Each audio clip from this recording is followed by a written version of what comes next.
lan keluarganipun. Mugia angsal pinarikan hidayah iman, Islam, istiqomah, taat hingga husnul khotimah. Amin Allahumma. Wabil khusus juga bapak-bapak, mas-mas yang luar biasa. Wabil khusus ini perbana apa ini mas? Ashabul Kahfi. Ashabul Kahfi terkenal penghuni gua yang tidur pules. Nah ini melek semuanya ini. Tapi insya Allah kemuliaannya kados Ashabul Kahfi yang ganteng-ganteng yang saya cintai, serta ibu-ibu, mbak-mbak yang cantik-cantik yang mencintai saya. Asli Masya Allah. Alhamdulillah. Puji syukur alhamdulillah Allah sampai malam hari ini taksih memberi kita begitu banyak nikmat, lebih-lebih nikmat iman, Islam, panjang umur. Tanpa kita sadari masuk tahun baru Hijriah 1444 Hijriah.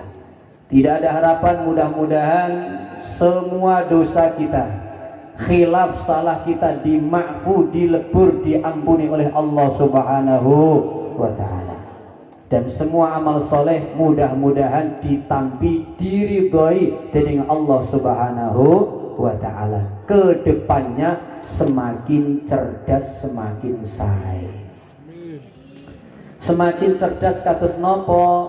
Bu, alhamdulillah masih hidup Pak Yai.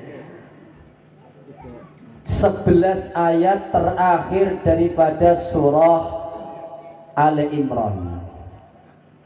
Seringkali ayat-ayat tersebut membuat tangis Kanjeng Nabi Muhammad sallallahu alaihi wasallam. Kebiasaan beliau kalau qiyamul lail, beliau dangak ke atas ke langit sambil membaca 11 ayat terakhir Ali Imran. Lebih tepatnya 190 sampai 200 nomor ayatnya. A'udzu billahi minasy syaithanir rajim. Bismillahirrahmanirrahim. Inna fi khalqis samawati wal ardi wa ikhtilafil laili wan nahari la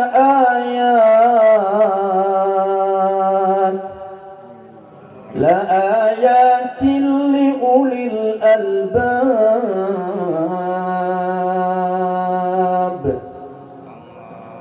Kira-kira enak nama bau enak. Alhamdulillah. Sak temene sesungguhnya di dalam penciptaan langit-langit dan bumi, dan di dalam perubahan pergantian dari malam dados siang, siang dados malam, hari ganti hari berikutnya, bulan berganti dengan bulan berikutnya, tahun 1443 berganti 1444. Itu semuanya firman Gusti Allah. Terdapat banyak ayat-ayat Gusti Allah bagi siapa? Bagi ulul albab, orang-orang yang cerdas. Kalau tentang tafsir Jalalain, Dawil Aql, yang punya akal, ekstrim banget. Berarti orang yang nggak punya respect dengan tahun baru, perubahan tahun baru, berarti nggak punya akal. Bahaya. Paling tidak Imam As-Sawi lebih mensyarah Jalalain. Imam Al-Qurtubi termasuk Imam Ibnu Katsir dalam tafsir Al-Azim mengartikan maksudnya adalah cerdas, akal yang sempurna. Bu, Pak, Bapak, Ibu, kalau benar-benar akal cerdas berdasarkan ayat tersebut, mesti setiap daripada perubahan tahun baru harus ada respek, harus ada tadabbur, harus ada tafakkur. Allahumma shalli ala Muhammad. Allahumma shalli ala Muhammad. Keranten apa?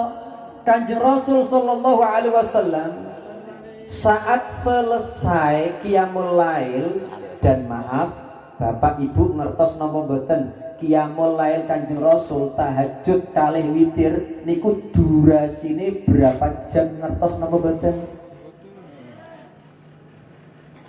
Inna rabbaka ya'lamu annaka taqumu adna min thulutsayil laili wa nisfahu wa thulutsah. Ayat terakhir surah Al-Muzammil. Sesungguhnya Rabbmu hai Nabi Muhammad, yakni Gusti Allah, ngerti betul kebiasaan panjenengan qiyamul lail itu mendekati banget 2/3 malam. Dalam satu malam maghrib sampai subuh kurang lebih 10 jam atau 11 jam dibagi 3, 2/3 niku sekitar 6 jam sampai 7 jam. Lah niku lho kebiasaan Kanjeng Rasul tahajud witir mesti selawas-lawase gesangé Kanjeng Rasul SAW paling sering adalah 6 jam. Ya Allah, mirip dengan tahajud dengan Pak Bu. Alhamdulillah ngapusir. Ya Allah Gusti. Oke, boten panjang kalam. Ternyata saat selesai riwayat, ada 2 riwayat. Riwayat yang pertama Rasulullah tahiyat akhir nangis banget. Riwayat yang lain selesai tahiyat akhir witir beliau istirahat berbaring nangis luar biasa. Sayyidina Bilal berkata seperti ini, wallah demi Allah, laqad sami'tu aziran fi sadrihi ka azizil jari. Aku mireng banget gemuruh dodone Kanjeng Rasul, nangis yang benar-benar menjadi mirip suara gemuruh untuk toyo ingkang mateng niku lho. Paham napa mboten? Wis pokoke mangku-mangku wae lah, paham ra paham pokoke karepmu. Allahumma sholli ala Muhammad.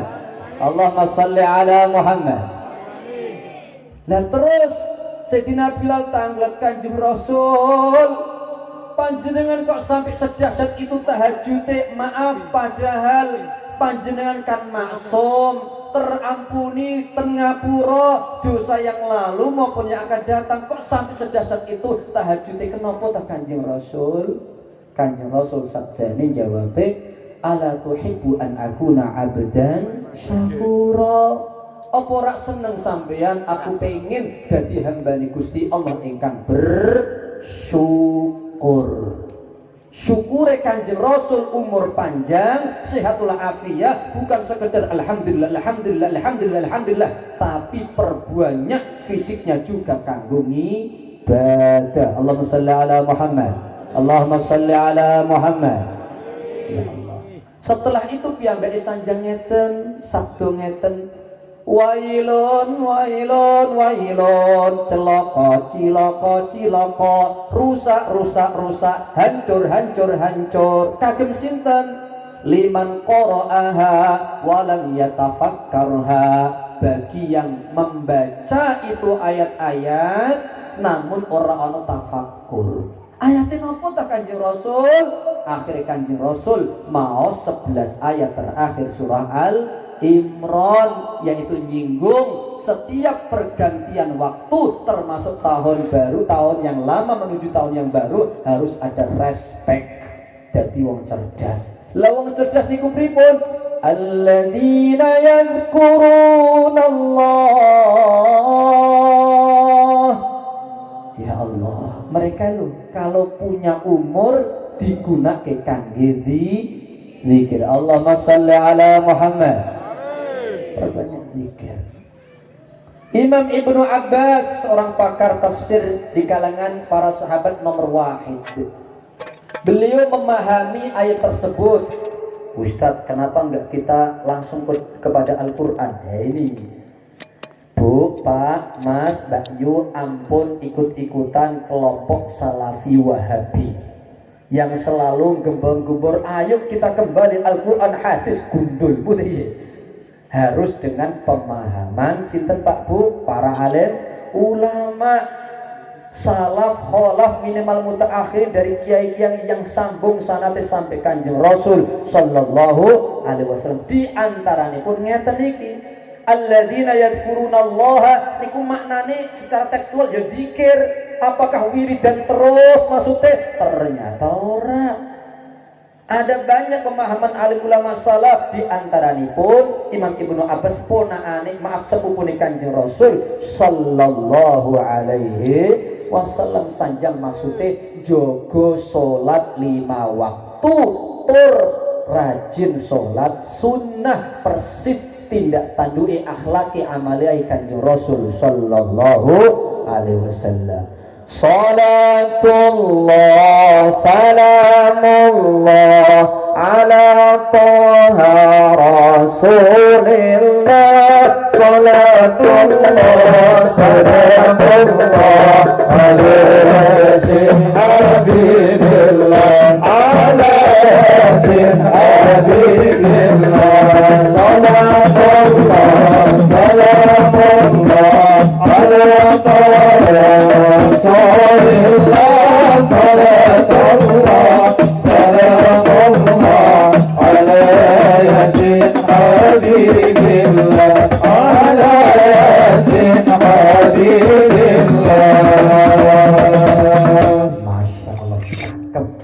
100 muga-muga ingkang dereng angsal jodoh segera angsal jodoh. Ya. Wajah-wajah ketinggalan kan dereng payu kabeh iki. Allahumma sholli ala Muhammad. Bapak Ibu ingkang kinurmatan, sholawat salam mugi kunjuk deras kagem Kanjeng Nabi Muhammad sallallahu alaihi wasallam, para keluarganya, sahabat-sahabatnya, seluruh pengikutnya, termasuk muga kula-kula panjenengan sedanten niki bangkit dari kubur langsung satu komunitas dengan Kanjeng Nabi Muhammad sallallahu alaihi wasallam. Saya berharap sangat siapapun yang hadir di majelis ini, Bapak, Ibu, Mas, Mbak Yu, termasuk sahabat-sahabat kita Banser dari NU, mudah-mudahan semuanya nggih uripe barokah, sisa umure barokah. Bu, panjenengan oman amin amin paham barokah napa mboten? Nah, dalam bahasa Arab barokah itu ziyadatul khair al mustaqir, selalu ono nilai baik hasanah di sisi Allah lewat malaikat raqib atid. Kalau bahasa ilustrasinya, Bapak Ibu, terlebih ibu-ibu nate nonton film Dono Kasino Indro. Oke. Mas Indro kan nate gadah niki campur-campur bahasa Inggris mboten napa-napa nggih. Gadah dompet dawane 2 meter, isine lembaran 1 toktil, nilainya 100 rupiah. Zaman sekarang ora ana mboten enten Pak Bu. Lah entene zaman kita adalah cuman sekilan, paling enggak 25 atau 20 cm, tapi alhamdulillah isine duite kuwadah. Merah-merah, bukan 100 rupiah tapi 100.000, jutaan, sampai ditekuk itu berat, mentek-mentek is pokoknya montek-montek lah. Kira-kira ibu, bu, panjenengan milih sing dawa kados gone Mas Indra wau ditekuk gampang lemes, napa milih sing pendek sejengkal 20 sampai 20 cm tapi kuat, keras, mentek-mentek luar biasa. Mentek-mentek dawa mentek-mentek napa pendek mentek-mentek? Yang penting mentek-mentek upaya ngoten. Ya Allah, Allahumma sholli ala Muhammad. Cerdas berarti. Memang itu ilustrasi bahwa umur kita panjang pendek ora dadi masalah. Sing penting isine mentek alias mentes. Niku bukan ilustrasi yang bau-bau bid'ah boten. Itu persis hadis sahih riwayat At-Tabrani, seorang laki-laki tanglet kali Kanjeng Nabi sallallahu alaihi wasallam. Jeung Rasul, man afdalun nas, sinten manungsa sing paling afdal? Kanjeng Rasul menjawab, man hasuna amaluh, yaitu wong sing hasan amaliyahe. Hasan itu maksudnya hasanah. Kalau panjenengan pernah belajar bahasa Arab detail, buka berbagai macam tafsir, lebih-lebih tafsir Al-Baghawi, seorang ahli lughah Al-Arabiyah, kita akan temukan Bagus atau baik dalam istilah Al-Quran itu macam-macam. Kalau nempel pada zahir badan kita namanya thayyib. Tapi kalau karakter atau akhlak itu penyabar, dermawan, namanya khair istilahnya. Tapi kalau khair itu sudah diwujudkan dengan amalan, namanya ma'ruf. Tapi kalau ma'ruf itu sudah diikhlaskan seikhlas-ikhlasnya kagem Gusti Allah, itu baru yang namanya hasanah. Kira-kira jelas napa boten? Jelas napa boten? Nah, kalau sudah jelas berarti selesai. Wassalamualaikum. Lanjut napa boten? Oke. Hasanah amale sesuai syariat, niatin pun ikhlas. Man hasuna amaluh, yaiku wong sing hasan amaliyae, bener tur ikhlas. Ketika sang penanya meninggalkan tempat selangkah dua langkah, ternyata Kanjeng Rasul sallallahu alaihi wasallam napa nabi manggil-manggil. Manis sa'il sini manis sa'il sini. Sungguh mantoa tuba. Riwayat yang lain, riwayat Al-Baihaqi, tuba.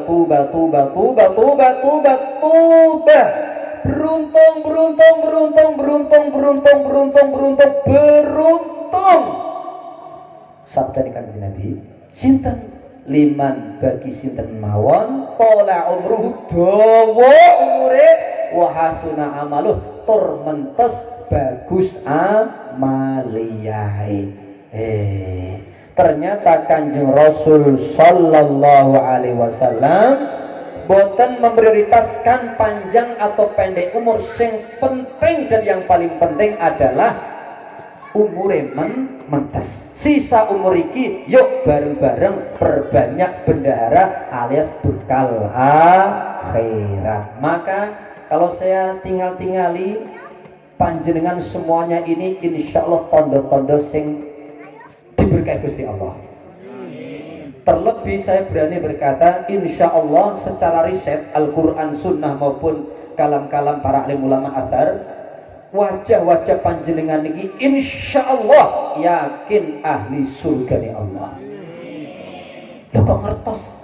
Nggih. Wajah-wajah ahli surga tondo-tondo ini secara umum niku wajah-wajah susah. Majelep ya. Nggih, saestu Allahumma sholli ala Muhammad. Apa meneh sing rak payungan iki walah susah banget ini.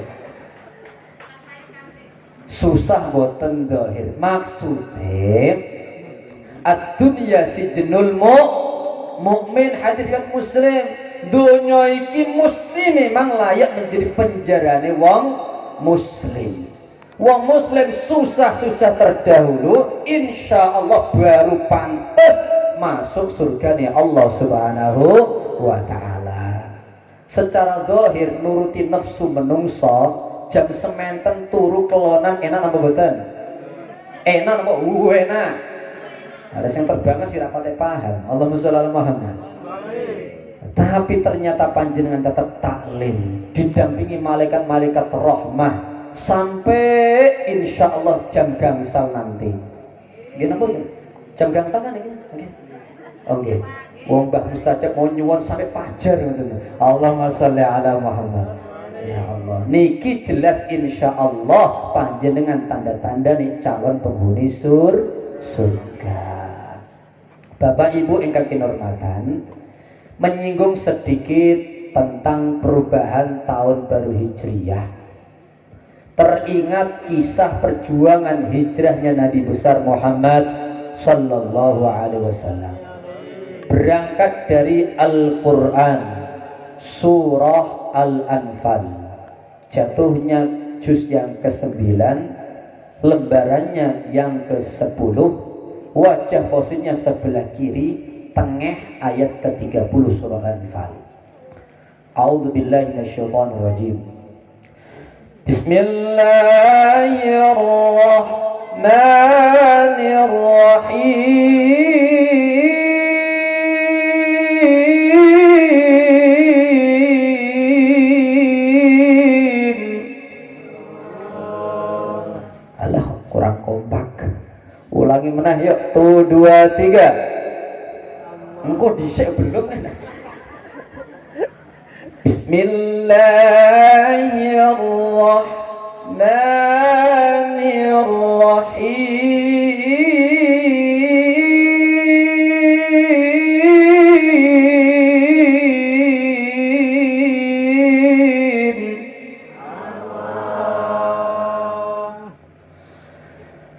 وَإِذْ يَمْكُرُ بِكَ الَّذِينَ كَفَرُوا لِيُثْبِتُوكَ أَوْ يَقْتُلُوكَ أَوْ يُخْرِجُوكَ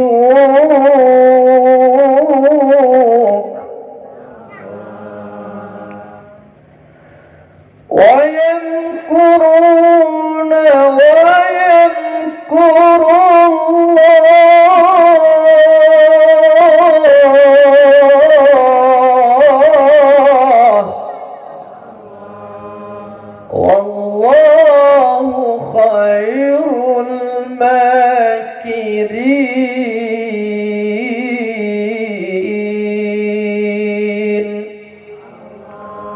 Dan ingatlah hai kanjeng Nabi Muhammad sallallahu alaihi wasallam, kejadian di mana orang-orang kafir dari berbagai kabilah yang di Mekah membuat siasat, kumpul ten majelis MPR mereka yang disebut Darun Nadwah.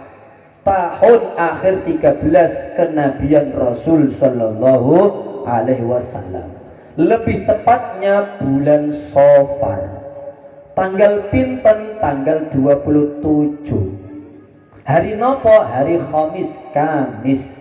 Waktu kapan? Waktu duha. Orang-orang kafir kumpul ten MPR Darun Nadwah. Lah Darun Nadwah itu letaknya ten Mekah persisnya mana Ustaz? Letaknya adalah tangga, sekarang jadi tangga ke lantai 2 dari pelataran Ka'bah Al-Mataf Al-Ard. Kalau panjenengan pernah umroh, tawaf atau haji tawaf, di situ ada setengah lingkaran yang membatasi Hijr Ismail. Persis tengah-tengah lingkaran tersebut lurus ada tangga ondakan ke atas. Itu loh bekas MPR kumpul-kumpul orang-orang kafir dalam rangka antara ngusir atau membunuh atau memenjarakan Nabi Muhammad sallallahu alaihi wasallam.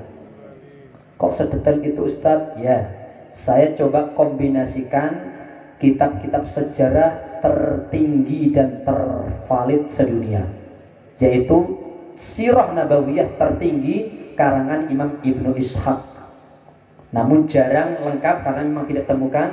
Dan nomor kedua tertinggi di dunia yang dipakai hampir seluruh para habaib, para kiai seluruh dunia, termasuk rujukan ulama-ulama Al-Azhar Kairo, adalah Sirah Nabawiyah karangan Imam Ibnu Hisham. Di bawahnya lagi adalah Tabaqatis Sirah karangan Imam As-Sa'di. Kemudian ada lagi Uyunul Athar, bawahnya lagi.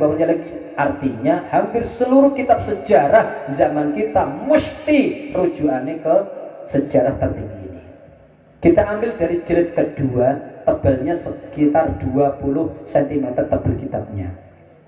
Di jilid yang kedua keterangan yang ngoten sedetail itu, Pak. Kumpul-kumpul piye? Sanad dari Ibnu Abbas radhiyallahu anhuma.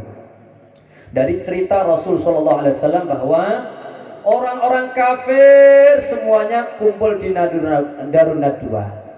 Ternyata sebelum masuk ke ruangan MPR ada sosok syekh dengan jubah tebal. Man anta? Sinten sampean iki? Dijawab oleh dia, aku Syekhun Najdin, aku syekh dari Najd. Untuk apa engkau datang ke sini? Jawaban dia, syekh ini, aku dengar ada yang membahas Muhammad.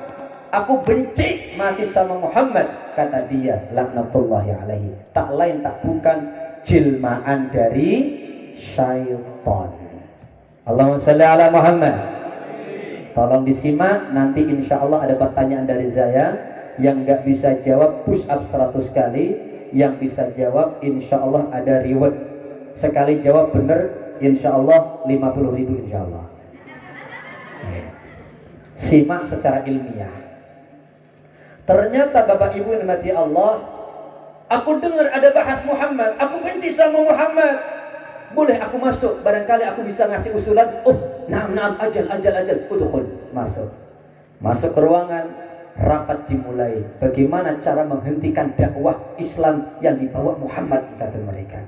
Satu usulan yang pertama, bagaimana kalau kita penjarakan itu Muhammad dengan jeruji besi?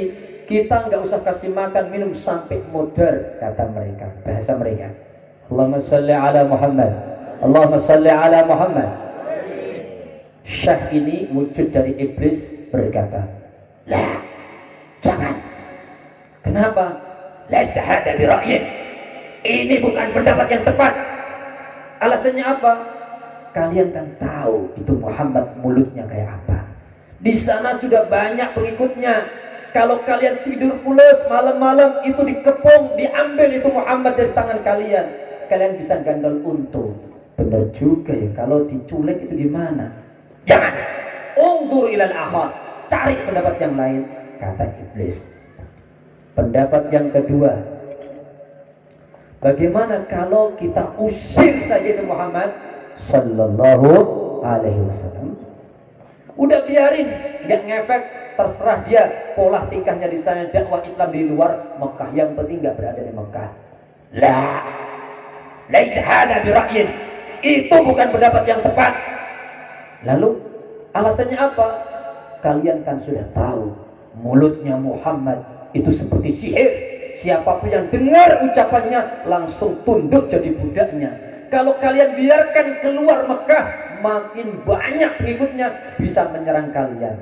Betul juga ya. Paham maksudnya? Oke, dialog antara iblis dengan orang kafir. Kemudian ada satu orang dedengkot, Abu Jahal, laknatullah alaihi. Abu Jahal lah yang berpendapat ketiga dan disepakati oleh seluruh orang yang hadir. Pendapatnya piye? Aku rasanya punya pendapat yang kalian gak bakal nolak. Apa itu ya Abu Jahal?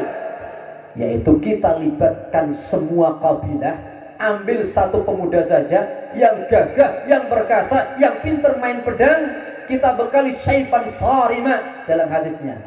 Pedang yang tajam, bareng-bareng mereka lah yang memenggal lehernya Nabi Muhammad sallallahu alaihi wasallam. Kata Abu Jahal, kalau keluarganya Bani Hashim pengen balas dendam dengan kematian itu Muhammad, nggak bakal berani. Alasannya karena semua kabilah sekota Makkah terlibat. Benar juga. Hadza huwa hasan. Ini baru pendapat yang benar. Kata siapa Pak Bu? Kata sinten Pak Bu? Kata iblis. Nah, ini baru pendapat yang benar. Kemudian benar Pak Bu. Ini loh cerita hadis yang mencoba mensyarah kalimat Al-Quran yang di ayat ke-30 surah Al-Anfal. Nah terus saat itu Kanjeng Rasul sallallahu alaihi wasallam tidur pules waktu agak-agak duha ke siang hari Kamis. Malaikat Jibril alaihi salam langsung nyeluk, jeung Rasul bangun. Jeung Rasul bangun. Maaf tak tanglep jenengan, sing iso jawab hadiah 50.000. Kira-kira carane malaikat Jibril membangunkan tidur Kanjeng Rasul sallallahu alaihi wasallam carane pripun? Ayo.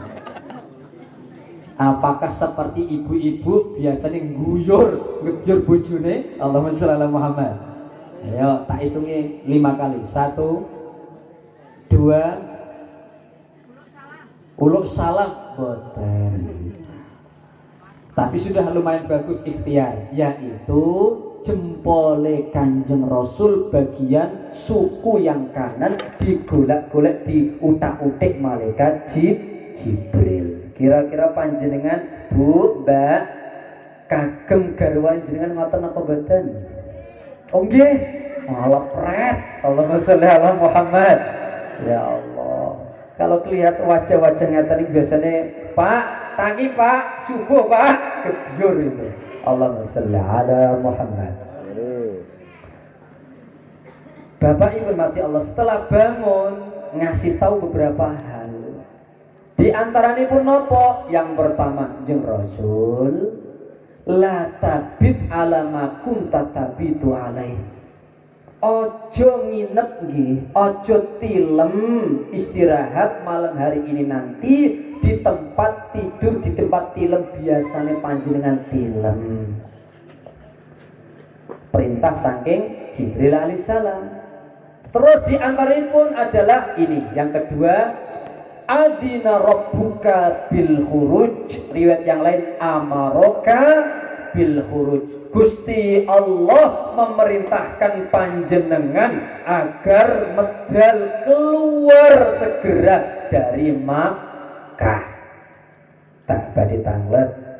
Berarti ya, yang bisa jawab hadiahnya niki insyaallah. Kanjeng Rasul sallallahu alaihi wasallam medal hijrah dari Mekah menuju Yasrib atau Madinah itu apakah alasannya karena pengecut? Bukan. Seperti tuduhan orang orientalis. Saya ketemu banyak pastor di tahun 2004, disambung lagi 2006, orang orientalis ketika di Jogja berbicara tentang Isra Mi'raj, berbicara tentang hijrah Nabi, ternyata mereka meyakini dan menyebarkan keyakinan tersebut Nabi kita Muhammad SAW dianggap pengecut. Naudzubillah min dzalik. Kira-kira apakah Kanjeng Rasul kalau nggak pengecut apakah kurang sabar? Sabar nopo kurang sabar Kanjeng Rasul? Sabar. Sabar sekali. Buktinya Siti Fatimah ditilar, padahal ngertos bisa dianiaya, dipukuli, diperkosa orang kafir. Apakah Kanjeng Rasul seperti tuduhan orang kafir juga, yaitu orang orientalis, misionaris, yakni golek wedoan di luar Mekah? Tentu tidak. Bolak-balik ditawarin saat masih gesangi Abu Thalib paman beliau, pengen wedoan, pengen tahta, wis milo ya Nabi Muhammad, ternyata nggak pernah nuruti. Nah pertanyaan saya, monggo, kira-kira berarti Kanjeng Rasul sallallahu alaihi wasallam hijrah tujuane opo Bapak Ibu, atau krono opo kira-kira Bapak Ibu? Masya Allah, luar biasa. Monggo Bu, monggo Bu. Amin amin. Ya, Masya Allah. Enggak. Para alim ulama berkata adalah linasriddin wa ila'i kalimatillah ala amrillah. Terjemahannya nopo? Dalam rangka menyebarkan agamane Gusti Allah, li'ila'i ngebuke kalimat Gusti Allah atas dasar perintah. Perintah sinten Pak Bu? Allah. Itu yang penting. Poin terakhir, atas perintah Allah, bukan atas pengecut, tidak sabar, apalagi goleki wedoan. Allahumma sholli ala Muhammad. Karena kalimatnya malaikat Jibril jelas amaroka rabbuka bil khuruj atau adina laka rabbuka bil khuruj. Gusti Allah sudah memerintahkan, mengizinkan medal sang Mekah khuruj hijrah. Sekali lagi ini poin pertama tentang hijrah. Yakini betul hijrahnya Nabi bukan karena tidak sabar, pengecut, goleki jabatan tahtalan wedoan, tapi murni perintah Gusti Allah. Meskipun dalam sejarah Pak Bu, beliau kloter terakhir. Kloter pertama Sayyidina Abdullah ibnu Abdul Asad yang dijuluki Abu Salamah. Suami pertama Ummu Salamah, nama aslinya Hindun bin Abil Mughirah, istri Kanjeng Rasul SAW yang beliau nikahi di akhir 7 Hijriyah di kota Madinah. Paham ra paham? Manggut-manggut wae. Muga-muga paham. Allahumma sholli ala Muhammad. Disusul lagi orang kedua Amir ibnu Rabi'ah bersama istrinya Laila. Kemudian disusul lagi yang ketiga yang namanya Abdullah bin Jahash, disusul lagi Abd bin Jahash adik kandungnya, disusul lagi rombongan-rombongan diem-diem termasuk Sayyidina Umar, kloter hampir akhir, dan terakhir Kanjeng Rasul sallallahu alaihi wasallam. Lanjut nama badan. Oke. Dugi jam pinten ya Pak? Nih. Oh terserah, siap. Nah, cocok ini, cocok. Oke. Bapak Ibu ingkang kinurmatan, poin selanjutnya yang penting. Ketika Kanjeng Rasul sallallahu alaihi wasallam sadar betul bahwa keluar hijrah ini ada memperjuangkan agama Gusti Allah, perintah Gusti Allah, berarti senjata utamanya adalah iman, sabar, husnudzon pitulungi Gusti Allah Subhanahu wa taala. Contoh, menjelang maghrib hari Kamis, diingat-ingat hari Kamis tanggal 27 bulan Safar terjadinya hijrahnya Nabi. Tapi kalau para sahabat sudah mulai di awal Muharram. Itulah kenapa Muharram tetap awal hijriyah, karena memang awal-awal rombongan yang diizinkan Rasul sudah Muharram. Meskipun Sayyidina Abu Salamah setahun sebelumnya, tapi tanpa perintah Rasul sallallahu alaihi wasallam. Kemudian Muharram banyak fadilahnya, bla bla bla bla. Singkat kalam, Rasul sallallahu alaihi wasallam menjelang maghrib pesen karo seorang pemuda usia sekitar 18 tahun. Kemudian sanjangi Kanjeng Rasul ngene, nang entong atau bahasanya leh toleh, tulung malam niki sampeyan nginep atau tidur di atas tempat tidurku. Tapi syaratnya siji, rungokno apik-apik ya. Rungokno sabda Kanjeng Rasul. Siji pesanku, tasajja. Kalimat Rasul tasajja. Tasajja itu tagoto, artinya selimutan, tutup semuanya tanpa kecuali. Kuping, telinga, sampai semua rambut harus tertutup. Kemulan tertutup 100%. Pesannya Kanjeng Rasul SAW. Dengan biburdati hadihi al-akhdar, dengan selimut aku ini yang berwarna hijau dari Yaman. Allahumma shalli ala Muhammad. Pertanyaan ini. Kira-kira siapa nama pemuda tersebut? Siapa? Angkat tangan saja. Siapa sinten? Barakallah, silakan. Nyuntulun ya. Masya Allah, barakallah fik Sayyidina Ali. Masya Allah. Orang yang masih bujang kados grup Ashabul Kahfi. Dereng nikah. Tapi ketika disuwun Kanjeng Rasul, wahai entong, wahai tole, pesenku tidur malam hari ini di tempat tidurku ya, dengan syarat tutupi seluruh tubuhmu tanpa kecuali dengan selimut ke aku ini yang berasal dari Yaman warna hijau. Lan yahlusa, kalimatin lan ora bakal, sabdani Kanjeng Rasul itu rak bakal. Yakhlusa alaika syai'un takrahuhu, sesuatu yang kau tidak inginkan mengenai atau mendolimi panjenengan wahai entong. Sabda siapa Pak Bu? Kanjeng Rasul sallallahu alaihi wasallam. Saya seneng kalau ceramah ya tetap datanya harus jelas, kalimatnya apa, kitabnya apa, kalau perlu jilidnya apa, dan halamannya harus jelas. Kalau tidak salah halamannya di halaman 28 sampai 34. Singkat cerita Bapak Ibu, apa jawabannya Sayyidina Ali?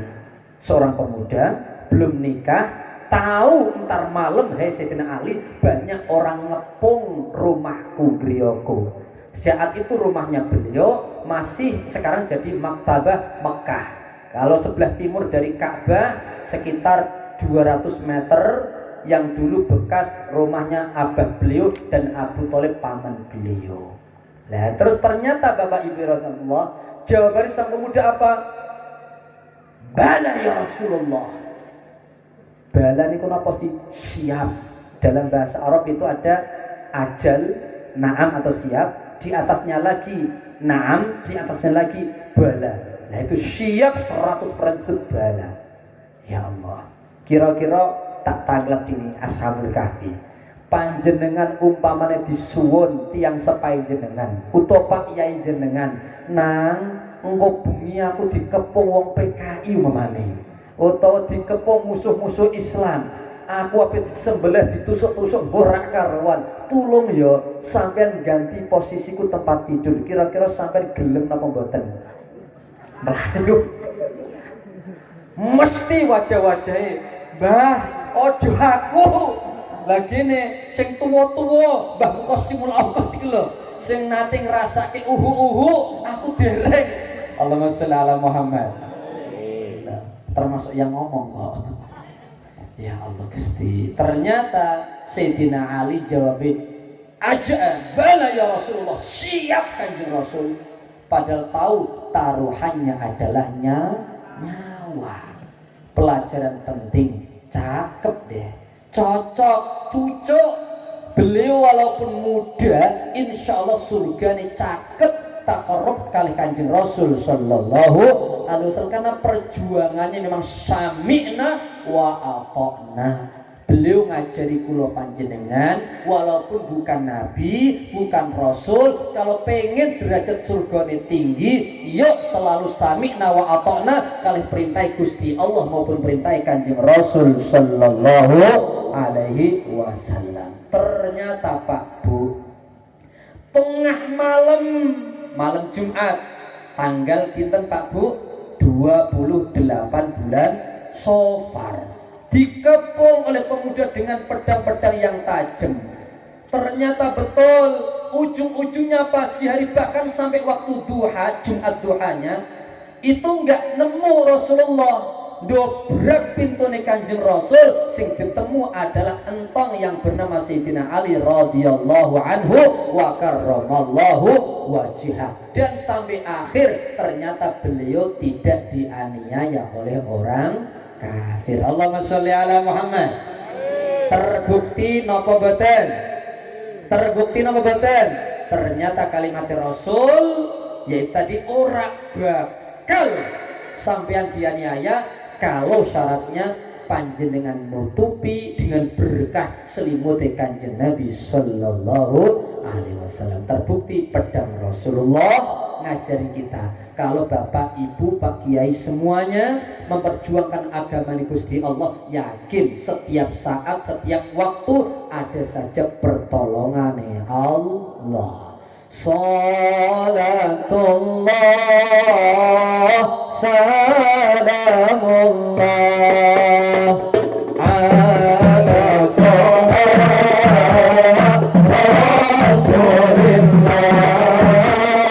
Salamullah salamullah ala Yasin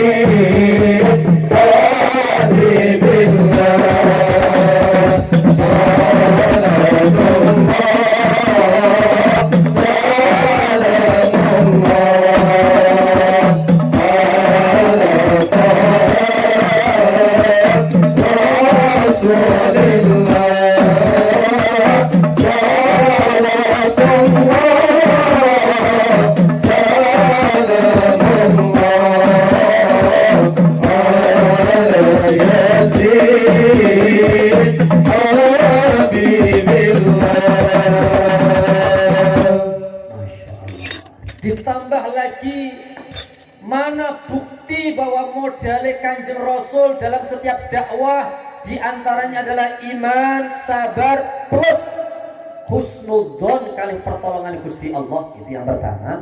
Yang kedua, saat tengah malam Jumat 28 bulan Safar, Kanjeng Rasul ngertos bahwa dikepung rumah beliau diblokade oleh orang-orang kafir. Beliau mundut turbah atau turab, segenggam tanah yang ada di tempat griyane Kanjeng Rasul SAW. Ya memang boten enten lantai mulus kados gene Pak Junaidt boten enten. Tanah dipundhut, habis itu Kanjeng Rasul SAW membaca surah Yasin, mulai ayat pertama sampai dumugi ayat 9. Monggo tiwas sareng-sareng. A'udzu billahi minasy syaithanir rajim. Bismillahirrahmanirrahim. Yasin wal Qur'anil Hakim. إنك لمن المرسلين على صراط مستقيم تنزيل العزيز الرحيم لتنذر قوما ما أنذر آباؤهم فهم غافلون لقد حق القول على أكثرهم فهم لا يؤمنون إنا جعلنا أعناقهم أغلالا فهي إلى الأذقان فهم مقمحون وجعلنا من بين أيديهم سدا ومن خلفهم سدا فأغشيناهم فهم لا يبصرون. Dibaca langkah demi langkah Yasin sampai dumugi ayat 9. Buka pintu. Dengan berkah ayat-ayat tersebut, pelajaran dari Gusti Allah kagem Kanjeng Rasul SAW, ternyata semuanya mulai ngantuk ra karuan.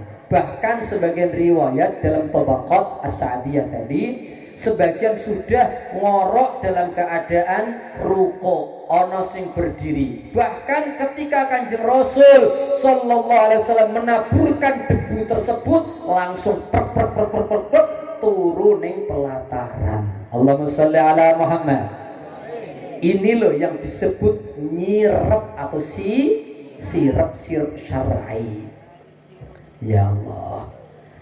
Bu, Pak, Mas, ini loh bukti bahwa orang mungkin rasanya ono keajaiban Gusti Allah, pertolongan Gusti Allah, kecuali saat baca Yasin sampai ayat ke-9 niku pasti husnudzon pertolongan Gusti Allah. Ini kan setiap langkahku menuju Yasin nanti dakwah, merjuangke kalimat Gusti Allah, dakwah karena Allah, perintah Gusti Allah, harus husnudzon, pasti ono pertolongan. Nah, ternyata yang kedua wujud sirep syar'i.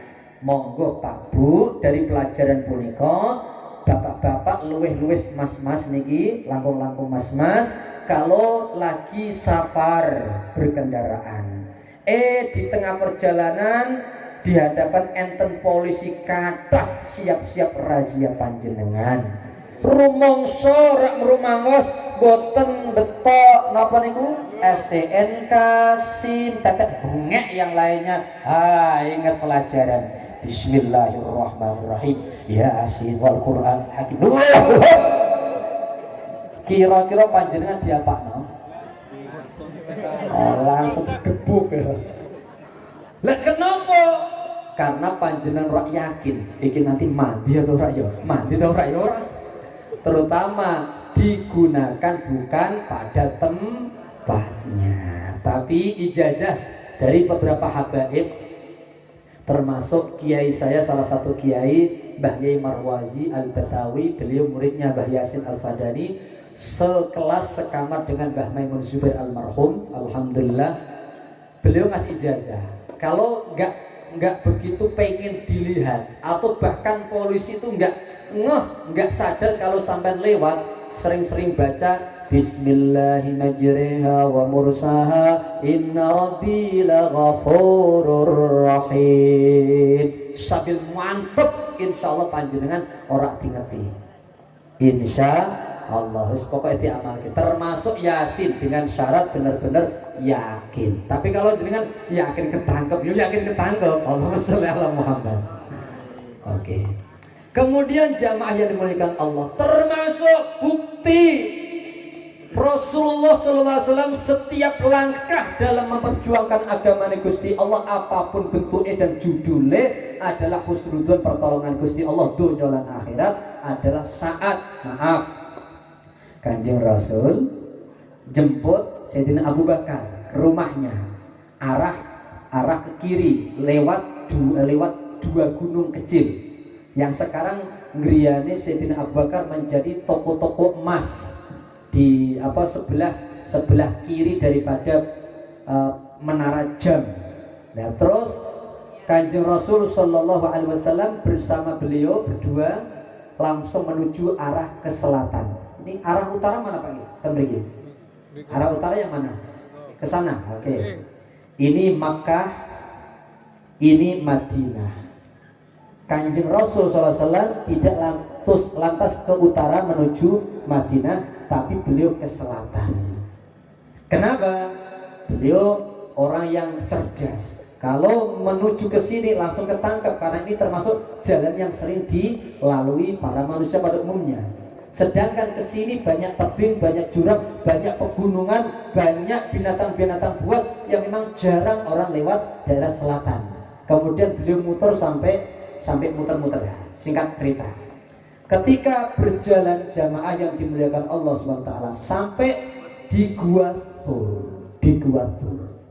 itu kan Kanjeng Rasul SAW pengen masuk ke Gua Thur. Dari jarak Mekah niki ada sekitar 8 kilo sampai 10 kilo. Sayyidina Abu Bakar sanjang ngeten, ya Rasulullah la tadkhul, jangan masuk Kanjeng Rasul. Biar saya yang masuk duluan. Jika ada sesuatu yang musibah, biarkan saya yang terkena musibah. Pantas perjuangan beliau Sayyidina Abu Bakar sangat amat dicintai oleh Kanjeng Nabi.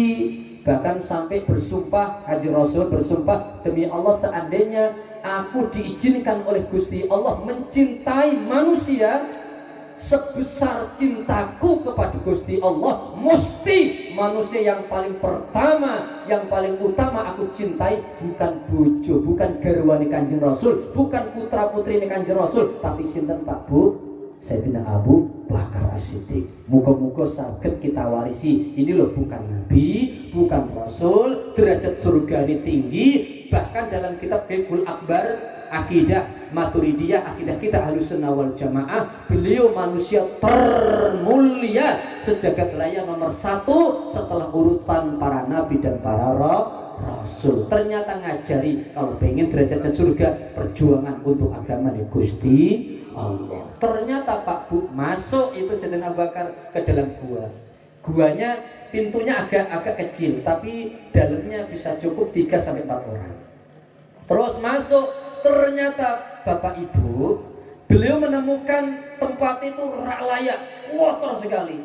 Akhirnya dibersihkan oleh Sayyidina Abu Bakar lewat astani piyambake. Diusap-usap boh. Sampai ternyata Bu nggak sampai bersih, merasa nggak bersih, akhirnya beliau bloder. Tahu bloder Pak Bu? Bloder niku napa nggih niki? Bloder. Pokoknya wis paham ra paham karepmu lah subhanallah. Bloder. Akhirnya dicopot bajune, ngusap-usap bersihkan untuk Kanjeng Rasul, pelayanan khidmah kagem Kanjeng Rasul. Walhasil Pak Bu, sebelum dipanggil ta'al ya Rasulullah silahkan masuk, ternyata ada 4 bolongan. Bapak-bapak, ada pinter bolongannya Pak? 4 bolongan. 2 bolongan disumpeli. Sumpeli apa? Sumpeli paham ya? Sumpeli pakai baju disobek, disumpeli 2, cukup 2, sisa 2 lubang atau bolongan. Walhasil ngeten iki posisine Sayyidina Abu Bakar menyumpeli, lambuh karepmu menyumpeli 2 bolongan itu dengan 2 telapak kaki ngeten. Ya Rasulullah ta'al udkhul, silahkan masuk Kanjeng Rasul. Kanjeng Rasul langsung masuk, tidur di atas pangkuan Sayyidina Abu Bakar, yakni pustaka, yakni sirah nggih pustaka Kanjeng Rasul sallallahu di atas pangkuan Sayyidina Abu Bakar.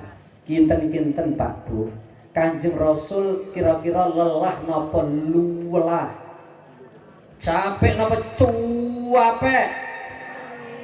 Lan Sayyidina Abu Bakar kira-kira capek napa cuapek. Sami-sami cuapek ora karuan.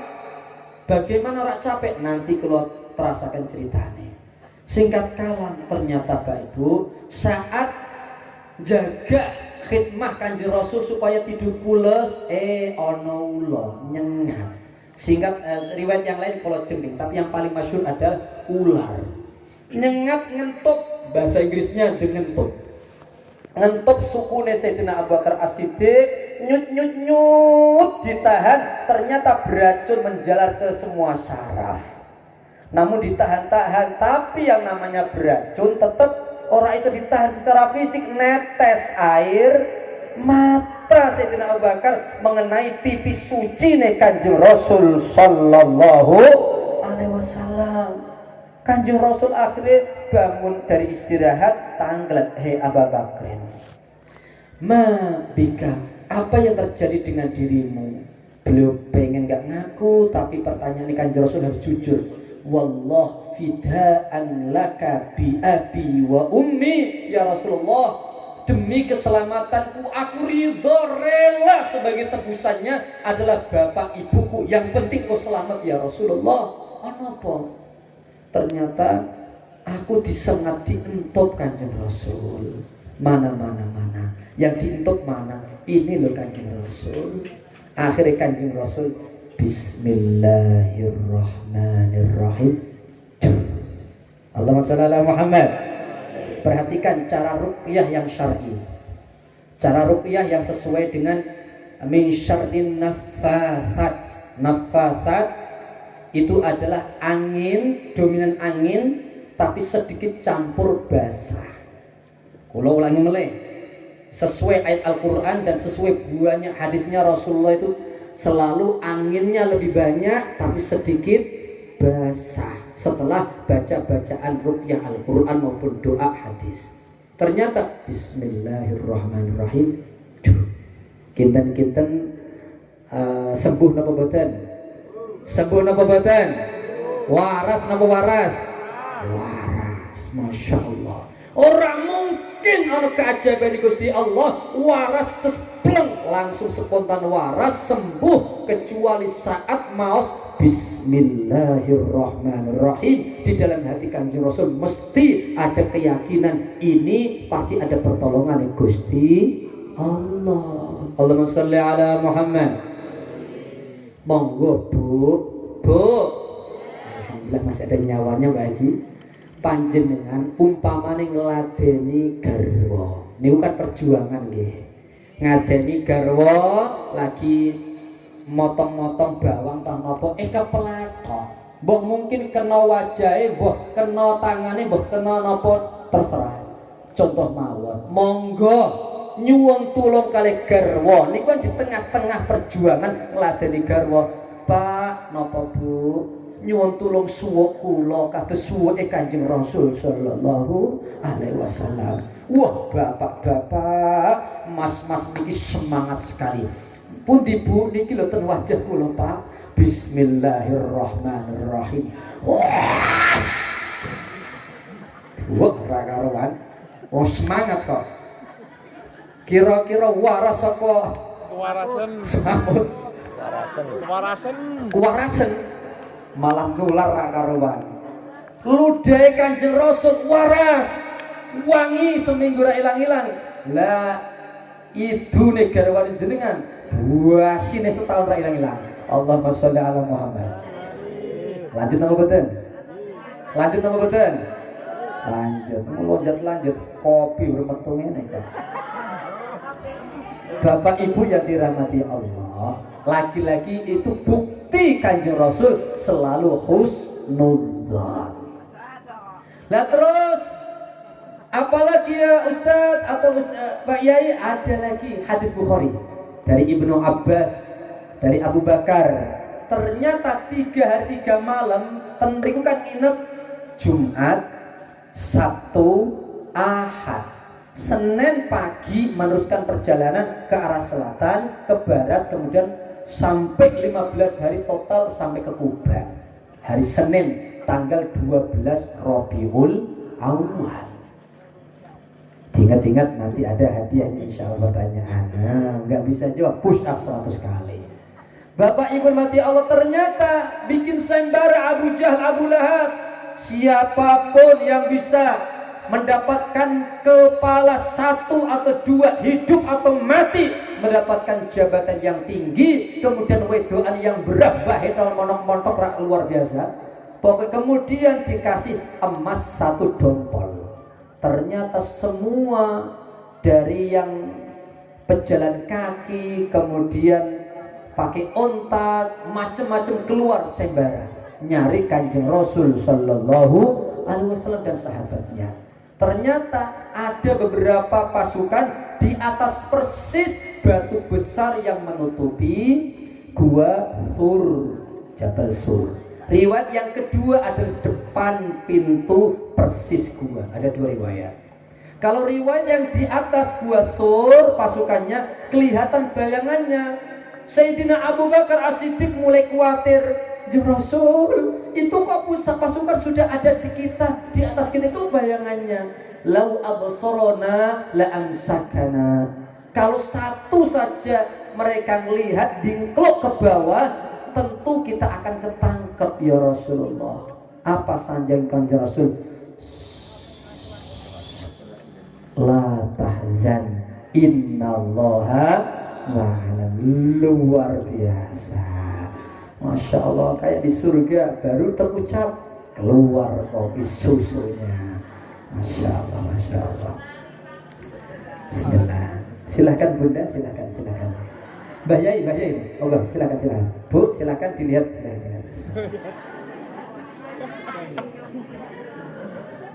Alhamdulillah, seger Pak Bu ya.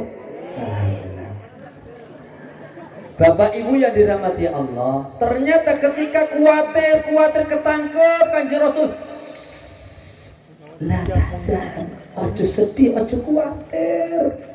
Innallah. Perhatikan kalimat Kanjeng Rasul yang diabadikan dalam Al-Quran surah At-Taubah, Al-Bara'ah. Innallah, sesungguhnya Gusti Allah, sak temene Gusti Allah. Rumus Al-Quran, rumus hadis, informasi kalau diawali dengan kalimat takkid atau taukid, sesungguhnya berarti yakin apa yakin. Berarti yakin banget pertolongan Gusti Allah. Sesungguhnya Allah selalu bersama kita. Allahumma sholli ala Muhammad. Lalu perjuangan pripun Ustaz yang Sayyidina Abu Bakar sama Rasulullah SAW dari arah ini Mekah menuju Gua Tur. Kanjeng Rasul ternyata tanpa obor, tanpa lampu, tanpa lilin, tengah malam Jumat tanggal 20 bulan Safar, tur nyeker Kanjeng Rasul sallallahu alaihi wasallam, bahkan berjalannya hanya bertumpu seperti ngaten. Napa gitu? Jinjit sepanjang 8 sampai 10 kilo. Padahal lewat tebing, lewat cadas, lewat kerikil, lewat gunung rakaruan, termasuk maaf ya, kulo sampun 9 kali ke Gua Hira, masuk ke Gua Hira. Kemudian kulo banding dengan gunung yang Gua Tur. Niku ya Allah Gusti wangel bisa sampai ke Gua Tur, saking batunya sangat cadas, bisa berdarah kaki kita. Ternyata Kanjeng Rasul ngoten niku terusan. Pertanyaan saya, untuk apa? Mengapa Kanjeng Rasul sallallahu alaihi wasallam sampai segitu caranya jalan kaki sampai dengan jinjit bertumpu hanya 2 maksimal 3 jari kaki? Yang bisa jawab silahkan ambil niki. Angkat tangannya dan bersuara, silahkan. Dia tidak tahu apa. Ben boten ngertos ibunya, maksudnya ben boten ngertos pripun maksudnya? Jejaknya, Pak. Oke, terus dikira apa Bunda? Hewan. Betul, dikira hewan. Niki ikhlas niki napa mriko? Piyambake sebetulnya setengah. Tapi maksudnya adalah para alim ulama berkata, maksudnya untuk menghilangkan jejak dan supaya dikira adalah jejaknya binatang. Boh, terserah panjenengan separuh-separuh atau jenengan ikhlasnya kan ibu yang monggo. Oke. Allahumma sholli ala Muhammad. Allahumma sholli ala Muhammad. Segitu dahsyatnya. Ustaz, berarti sangat capek. Betul, capek. Bener-bener bengkak, lecet, ya ada semuanya. Tak heran sampai di atas langsung pules Kanjeng Rasul. Lah terus kira-kira hikmahnya kanggo apa? Pelajaran buat kita niku napa nggih? Kok sampai Kanjeng Rasul rekan dengan perjuangan? Kan Kanjeng Rasul kan doane mustajab. Napa-napa nyuwun Gusti Allah kira-kira mustajab napa mboten? Mustajab. Kenapa mesti harus sampai berdarah-darah, sampai diem-diem, sampai lari, bahkan perang minimal 27 kali peperangan seumur hidup beliau? Ternyata poin ketiga, sekelas Kanjeng Rasul sallallahu alaihi wasallam yang dijamin surga, yang maksum, yang terampuni dosa, yang termulia sejagat raya, bahkan dengan nur Nabi Muhammad sallallahu alaihi wasallam. Kula panjenengan ada, langit dunia ini ada. Ternyata beliau ngasih contoh tetap untuk li'ila'i kalimatillah, untuk sampai titik yang terindah, tersukses, finish yang terindah, harus ada perjuangan. Allahumma sholli ala Muhammad. Tamparan buat saya, mufti atau panjenengan jamaah, jangan berharap masuk surga kalau tanpa perjuangan. Ad-dunya sijnul mukmin. Dunia itu memang penjarane wong mukmin, susah-susah dahulu, insyaallah baru pantas masuk surga. Bapak Ibu yang dirahmati Allah SWT, lebih-lebih ada ayat yang menampar saya panjenengan. Am hasibal ladina, maaf, am hasibtum an tadkhulul jannah walamma ya'lamillahu alladhina jahadu minkum wa ya'lamas sabirin. Yang artinya, apakah kalian panjenengan ngerasa rumaos pantes masuk surga? Padahal Gusti Allah dereng ningali perjuangane panjenengan lan kesabarane panjenengan. Memang tersirat mafhum mukhalafae, kalau pengen pantas masuk surga mesti harus memang perjuangan lan sabar. Allahumma sholli ala Muhammad. Sekarang jam niki 3 jam, kok 3 jam terus ya? Tak ladeni pol subuh tak ladeni. Niki sepakat qasimul awqat mau dipisah ini. Sepakat jam pinten Pak Yai? Gaspol jam 11 kurang 3 menit. Oh masih banyak. Oke, tak tambahi sekitar 5 jam. Ternyata Pak Bu, poin yang keempat atau kelima yang bisa kita ambil dari kisah hijrahnya Nabi Muhammad SAW. Ternyata beliau ketika hendak meneruskan perjalanan pagi-pagi hari Senin, tanggal berarti awal Rabiul Awal, sebelum melangkah Sayyidina Abu Bakar kedatangan tamu yang bernama Abdullah ibnu Uraiqat atau Uraiqit. Selama 3 hari 3 malam yang rumati keduanya Kanjeng Rasul sama Sayyidina Abu Bakar kan Siti Asma binti Abu Bakar yang ngantar makan. Kemudian ditemani Sayyidina Abdullah bin Abu Bakar, anak lanangi Sayyidina Abu Bakar yang ngasih informasi luar. Termasuk di belakangnya ada pembantu atau budak yang bernama Amir ibnu Furaihah yang angon kambing supaya bekas pijakan keduanya tidak ada, kan gitu. Nah terus uniknya jamaah, sebelum melakukan perjalanan ke selatan dan muter, ada 2 onta yang sudah disediakan oleh Sayyidina Abu Bakar. Kanjeng Rasul, ini kendaraan kagem panjenengan, onta. Kalau sekarang Toyota. Ternyata kagem perjuangan dakwah Kanjeng Rasul. Kira-kira panjenengan kalau dikasih Toyota Innova purun apa boten? Ternyata Kanjeng Rasul boten purun. Toyota atau onta saat itu wujudnya ternyata lah. Sampai dibujuk ratusan kali la nggak pernah diterima Kanjeng Rasul sallallahu alaihi wasallam. Bertanya-tanya, Mengapa Kanjeng Rasul nolak pemberian Sayyidina Abu Bakar? Tentu nggak mikir itu syubhat atau haram, karena Sayyidina Abu Bakar termasuk sahabat yang paling suci, jaga betul waroknya dari haram dan syubhatnya. Ternyata para alim ulama berkata, Kanjeng Rasul ngajarin kula panjenengan, kalau memang perjuangan li'i'la'i kalimatillah, perjuangan yang agama Gusti Allah harus totalitas.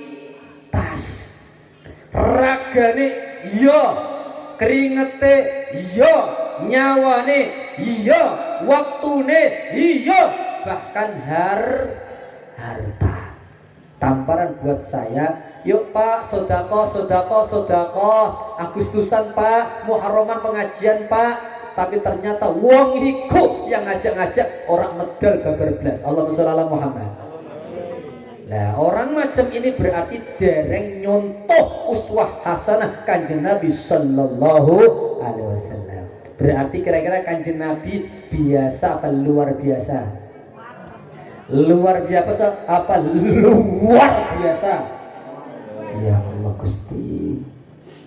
Ternyata betul. Lagi-lagi bukan hanya itu. Onta itu dinamai koswa yang diterima Rasul. Aku terima dengan satu syarat. Apa itu Kanjeng Rasul? Harus dengan bayar. Meskipun hutang ya sudah.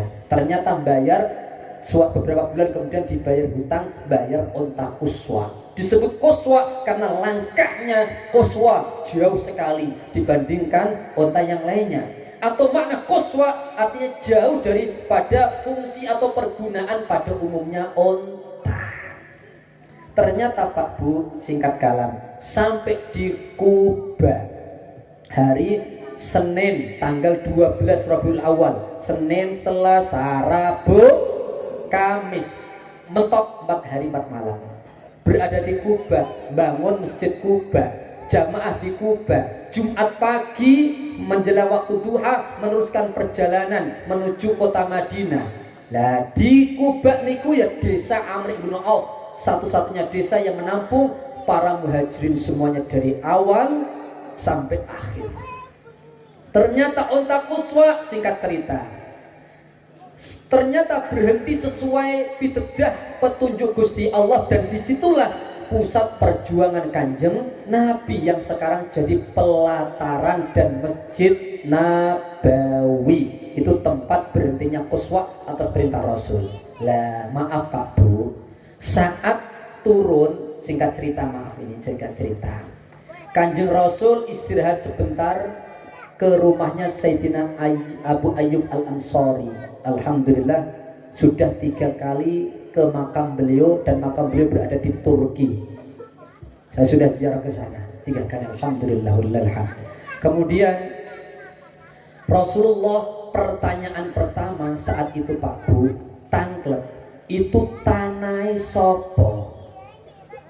Maaf, itu tanai sopo? Dijawab Abu Ayyub Al-Ansari dan para sahabat, tanai Sahel dan Suhel ya Rasul. Yang sekarang jadi Masjid Nabawi Pak, itu adalah dulu bekas tanah anak yatim kakak beradik bocah cilik yang namanya Sahel dan Suhel ibnu Amr.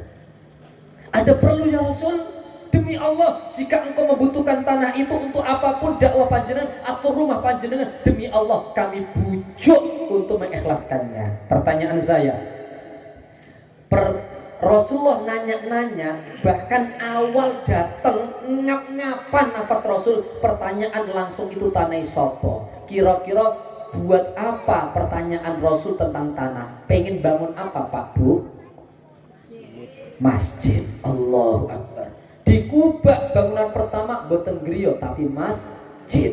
Ten Madinah, kota Madinah yang dibangun bukan griya tapi masjid. Bahkan Rasulullah ketika hendak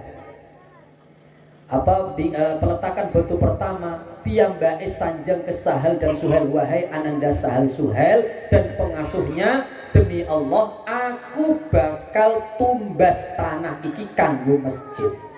Kalau ada yang bertanya, siapa yang beli tanah Masjid Nabawi pertama kali? Sinten Pak Bu? Sinten wau Pak Bu? Kanjeng Nabi.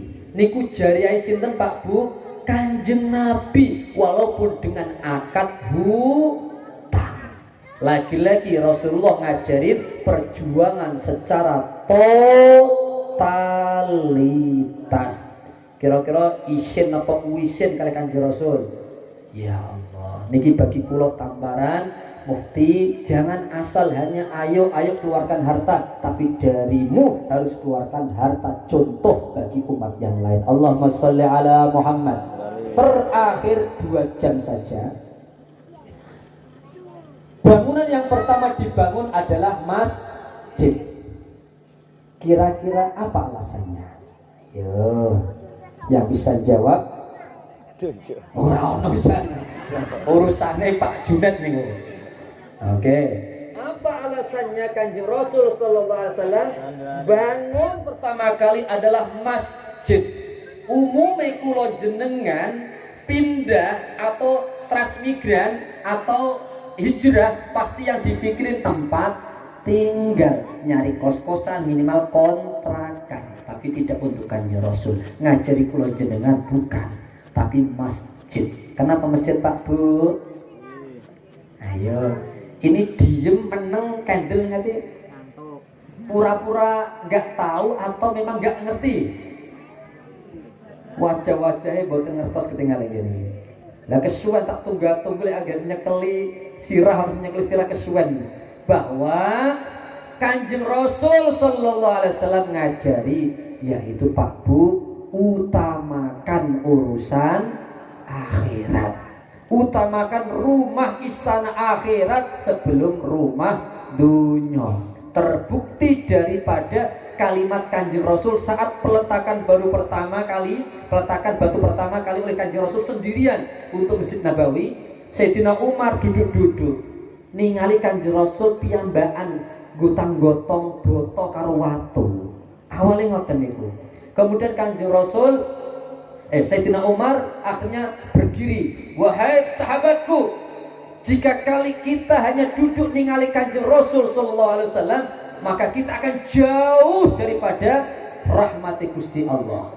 Akhirnya yuk kita berjuang sama Rasulullah. Digudraki oleh Sayyidina Umar bareng-bareng angkat junjung. Lah saat mulainya Sayyidina Umar terlibat angkat junjung batu peletakan pertama kali ini untuk Masjid Nabawi, Rasul dengan lantang mengucapkan syair. La 'aisha illa 'aishul akhirah wansuril ansar wal muhajirah. Kalimat Rasul seperti itu.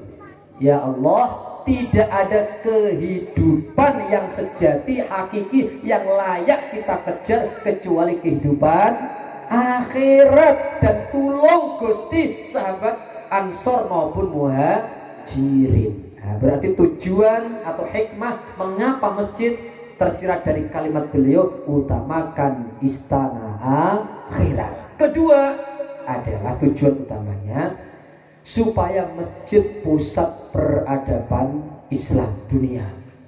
Masjid supaya fungsinya kata bukan sekedar untuk ibadah sholat wirid, tapi pengajian yang ada, pendidikan yang ada, termasuk jaluk tulungi wong sing bagi mereka yang nggak punya tempat tinggal, akhirnya minta izin ada tempat tersendiri untuk tempat tinggal bagi musafir. Nah, multifungsi, termasuk kumpul sebelum perang selalu di Masjid Nabawi.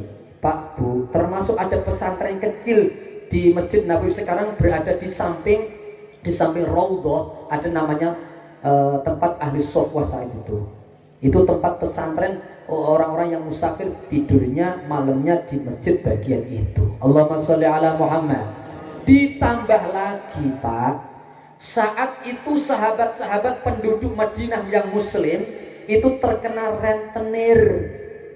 Pasar dikuasai orang rentenir kafir, pabrik-pabrik orang kafir. Kemudian banyak yang utang. Akhir Kanjeng Rasul sallallahu alaihi wasallam dengan masjid pengen memperkuat ukhuwah. 300 tahun lebih kaum Aus dan Khazraj di kalangan sahabat Ansor tukaran paten pinaten. diperjuangkan, diukhuwahkan oleh Kanjeng Rasul sallallahu alaihi wasallam, lalu dieratkan lagi dengan sahabat muhajirin. Jadi 3 ukhuwah pertama kali, 3 segitiga ukhuwah pertama kali, dan terbesar dan termulia sepanjang zaman dunia hanya lewat tangan Kanjeng Nabi sallallahu alaihi wasallam. Bagaimana tidak termulia? Bukan sekedar ukhuwah, tapi isar. Ayat 9 surah Al-Hasyr halaman kedua sebelah kiri paling bawah ada kalimat wa yu'thiruna ala anfusihim walau kana bihim khassasah. Mereka rela isar. Bagaimana tidak isar? Wahai sahabatku muhajirin, engkau datang tanpa bekal. Demi Allah aku punya rumah, jika engkau ridho aku kasihkan kepada engkau.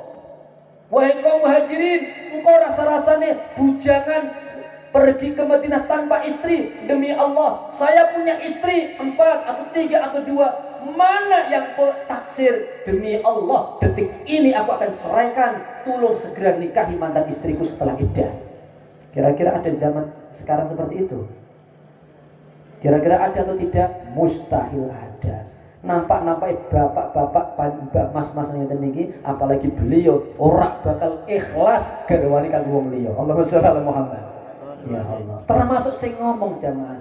Nah ini loh, masya Allah, masjid ternyata juga untuk pusat peradaban. Di antaranya adalah masalah ekonomi, masalah ukhuwah yang tadinya tidak kenal jadi kenal, setelah kenal jadi tolong menolong demi kejayaan Islam. Saya berharap masjid, musola bukan tempat ceker-cekeran. Tapi kalau ada 2 kubu, 3 kubu, kemudian sentang-sentangan, sadar nggak sadar berarti belum ngaji tentang hijrah, belum ngaji tentang ukhuwah yang diperjuangkan mati-matian oleh Kanjeng Rasul sallallahu alaihi wasallam. Berarti tanpa sadar beliau merobek perjuangan ukhuwah Nabi Muhammad sallallahu alaihi wasallam. Salatullah salamullah ala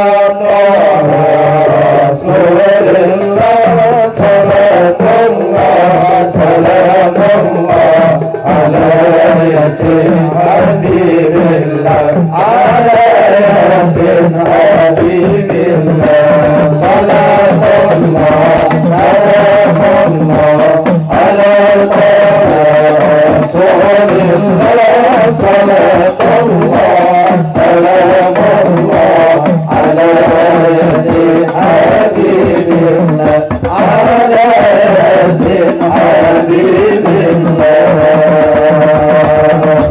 Kiranya cekap semanten kangge kawula mbok pilih enten kekhilafan krita-kritunipun kesalahan, monggo dibukakan pintu maaf seluas-luasnya. Wabillahi taufiq wal hidayah.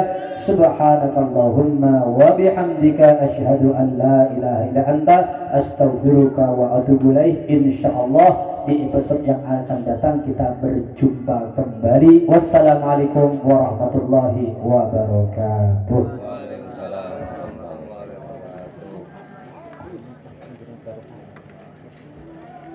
Bismillahirrahmanirrahim. Allahumma shalli wa sallim wa barik ala sayyidina Muhammad wa ala alihi wa ashabihi ajma'in. Bismillahirrahmanirrahim. Alhamdulillahirabbil alamin.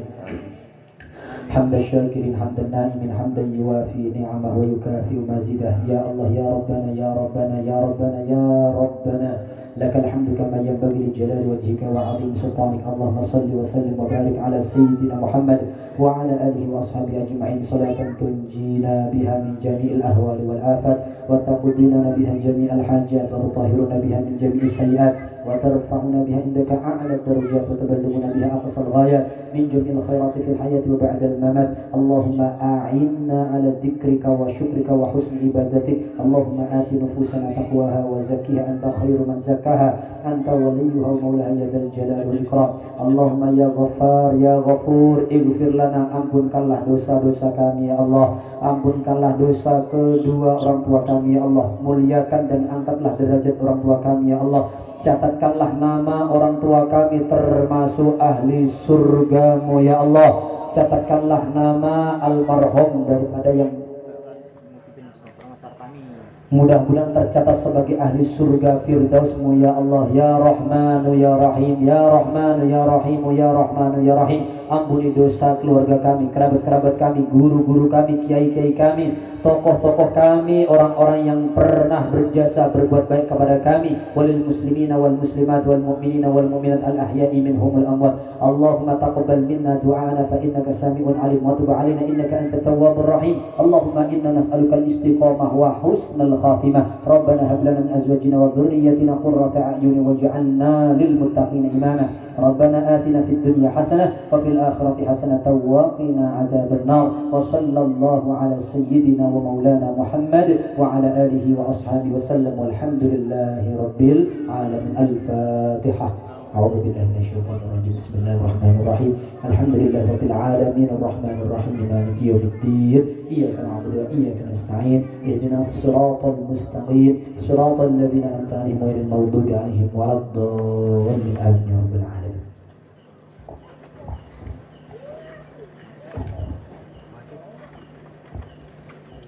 Baik. Kali ngumumake pengawasan sing Rabu malam kuwi. Rabu malam Kamis niki. Dumateng para bapak, para ibu, para sedherek-sedherek ingkang mati ngaturi pirsa dumateng para bapak, para ibu bilih benjang Rebu malam Kamis menika wonten pengawasan umum wonten dalemipun Bapak Hadi Swanto utawi Ibu Utami dipun rawuhi panjenenganipun Bapak Kiai Haji Nasihin saking Blonggo. Mekaten pengumuman ingkang kula aturaken. Lan monggo pengawasan ing saat dalu punika